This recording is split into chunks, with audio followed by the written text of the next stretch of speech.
Bon ben ça y est, le HCSP, le Haut Conseil de la Santé publique, a rendu début janvier 2022 son rapport sur les bénéfices et les risques de la cigarette électronique. Et je me suis coltiné les 148 pages du rapport. Cet avis était très attendu car c'est lui qui devait fixer la doctrine des autorités de santé et des autorités politiques françaises en matière de cigarettes électroniques pour les années à venir.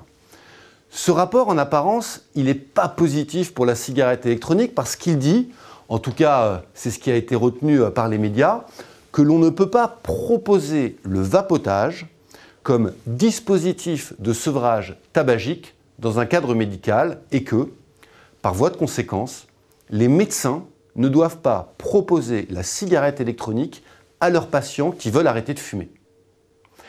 Alors toutes les associations pro-vape ont gueulé. On dit que c'était un scandale, etc. Et fondamentalement, franchement, je les comprends. Mais une fois de plus, elles tombent dans un piège. À force de gueuler contre ce rapport, elles accréditent l'idée selon laquelle ce rapport est contre la vape. Et du coup, elles renforcent l'impact négatif de ce rapport et tout le monde se met à croire que oui, effectivement, la vape, c'est pas bien. En tout cas, que c'est ce que dit le HCSP. C'est l'effet boule de neige. À mon sens, c'est une erreur tactique. Si nous, les militants de la vape, on avait dit « oui, c'est intéressant cet avis du HCSP, il y a des trucs très positifs dedans », alors les médias, et derrière les politiques, les autorités de santé, etc., auraient tenu des propos beaucoup plus nuancés au lieu de profiter de ce rapport pour continuer à taper sur la vape. Parce que oui, il y a des trucs intéressants et positifs dans ce rapport. Mais d'abord, c'est quoi ce Haut Conseil de la Santé publique? Le HCSP, il a été créé en 2004 et il a 4 missions. Premièrement, contribuer à l'élaboration et à l'évaluation de la stratégie nationale de santé. Deuxièmement, fournir de l'expertise sanitaire au pouvoir public, notamment sur la gestion des risques et la prévention.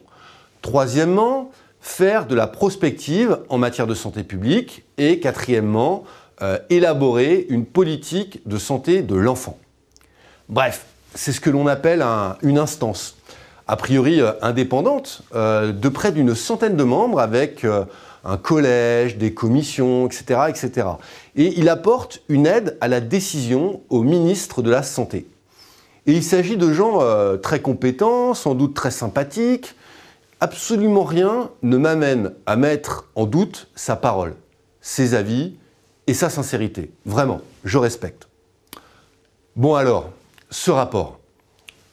Tout d'abord, il faut rappeler qu'en 2016, le HCSP avait déjà sorti un avis sur la cigarette électronique. Et il était plutôt positif. Il considérait en effet que la vape était un outil de réduction des risques du tabagisme et pouvait être considéré comme une aide au sevrage. C'était vachement bien. Alors évidemment, quand ce nouveau rapport est sorti, ça a été un peu la douche froide. Tous les acteurs de la vape ont crié au scandale. On dit que le HCSP ne comprenait rien à la vape, que à cause d'eux, les gens allaient continuer à mourir à cause du tabac. Quand même 75 000 morts par an, ne l'oublions pas. Calmons-nous. Le HCSP commence son rapport en faisant une revue d'usage des SEDEN, S-E-D-E-N, Système électronique de délivrance de la nicotine. Et c'est pas mal ce qu'ils disent. Ils reconnaissent même que les jeunes ne passent pas par la case vapotage pour aller vers le tabac et qu'il y a très peu de problèmes en matière d'accident ou de sécurité sanitaire. Là-dessus, rien à dire. Le HCSP, pour rédiger son rapport, s'est appuyé sur une analyse documentaire et des contributions écrites des parties prenantes.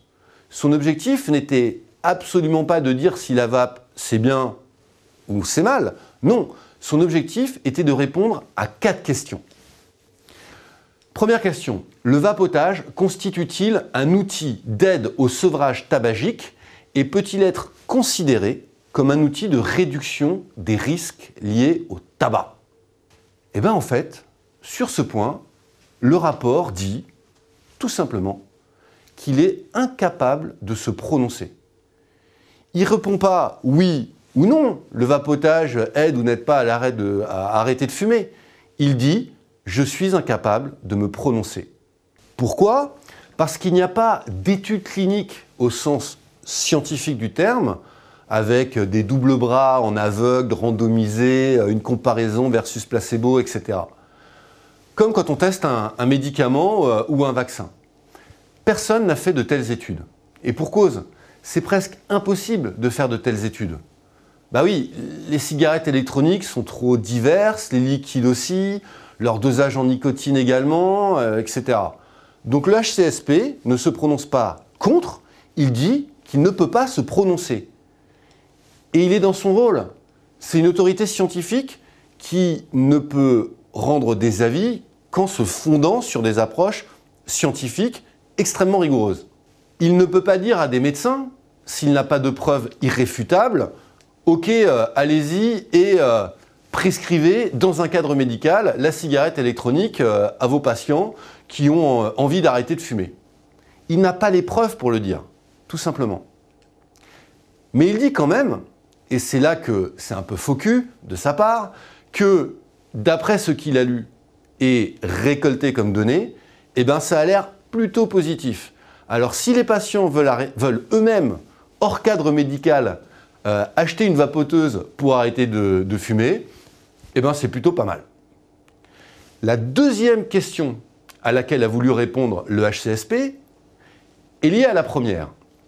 En gros, c'est de savoir si le vapotage en tant qu'outil de sevrage tabagique fonctionne plus ou moins bien selon les publics et les populations concernées. Le HCSP a notamment voulu étudier des sous-groupes, comme les adolescents, les gros fumeurs, les fumeurs en situation de précarité, les personnes qui souffrent de maladies psychiatriques ou chroniques, ou les femmes enceintes, etc., etc. Et ce sont de bonnes questions. C'est intéressant. Ben là, c'est le même tarif. Impossible de répondre, et c'est logique. Comment répondre à cette seconde question si on ne peut pas répondre à la première? C'est impossible. La troisième question à laquelle le HCSP a voulu répondre, c'est est-ce que le vapotage peut constituer une porte d'entrée dans le tabagisme pour les jeunes fumeurs? C'est le fameux effet passerelle ou gateway effect en anglais.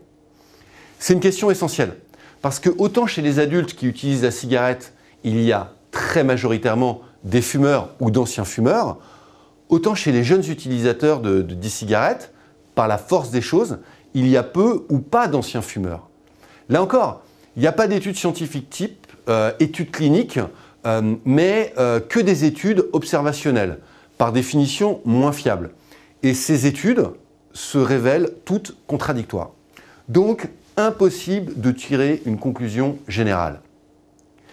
La quatrième et dernière question, c'était est-ce que la cigarette électronique risque de renormaliser la consommation de tabac?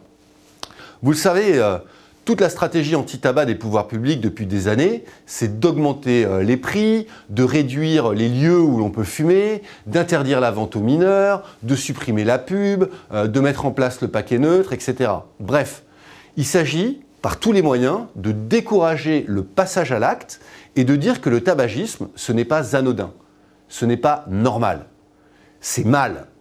C'est ce que l'on appelle la dénormalisation. Et bien là encore, le HCSP est incapable de conclure. Alors une fois qu'on a dit tout cela, que peut-on en conclure? Ben, pas grand-chose en fait.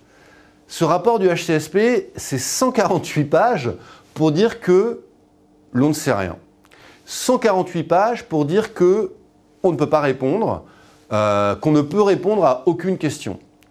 148 pages pour dire que toutes les données récoltées sont contradictoires.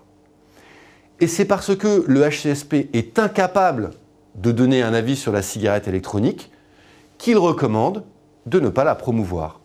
Au nom, une fois de plus, de ce sacro-saint principe de précaution. Donc à nouveau, il ne dit pas qu'il est contre ou que c'est mal. Il dit qu'il manque de données, de preuves ou d'études pour prendre une position fondée sur des critères scientifiques et que, en raison de ce manque de données, il ne peut recommander le vapotage. En tant qu'instance scientifique, il est dans son rôle. Le problème du HCSP, c'est qu'il entend ne se fonder que sur des études thérapeutiques type essais cliniques, randomisés, double aveugle, etc. Mais que ces dernières sont presque impossibles à mener dans la cigarette électronique. Donc, c'est le serpent qui se mord la queue. Il y a là, à mon sens, une erreur méthodologique fondamentale. Avec la cigarette électronique, il faut être pragmatique et observer les comportements. Et quand on observe la réalité de son usage, alors il n'y a pas photo. Oui, la cigarette électronique est le plus formidable outil jamais inventé pour lutter contre le tabagisme et promouvoir la santé publique. Pour sauver des vies, quoi. D'ailleurs, le HCSP ne dit finalement pas autre chose. Il fait un grand nombre de recommandations qui sont globalement de rester sur le statu quo actuel et de faire davantage de recherches. En gros, on touche à rien dans la réglementation actuelle. Le HCSP ne recommande même pas de supprimer les saveurs des e-liquides. Et c'est déjà pas mal pour la vape. Bref, au final, ce rapport du HCSP, c'est surtout un aveu d'impuissance et un acte de lâcheté. Je ne me mouille pas, je ne conclus en rien. Donc, c'est pas trop mal pour la vape, mais on aurait bien sûr aimé que ce soit plus positif. En fait, ce rapport, et c'est là qu'il est vraiment problématique, il crée de la confusion. Et c'est cela qui est délétère. Les consommateurs, ils sont en attente d'informations claires et utiles de la part des pouvoirs publics, notamment pour les encourager à sortir du tabac. Et là, ils n'en trouvent aucune. On se prive donc d'une arme redoutable contre le tabagisme. Bref, les amis, plus qu'une seule chose à faire, continuer le combat. Vive la vape, libre. Ciao, merci.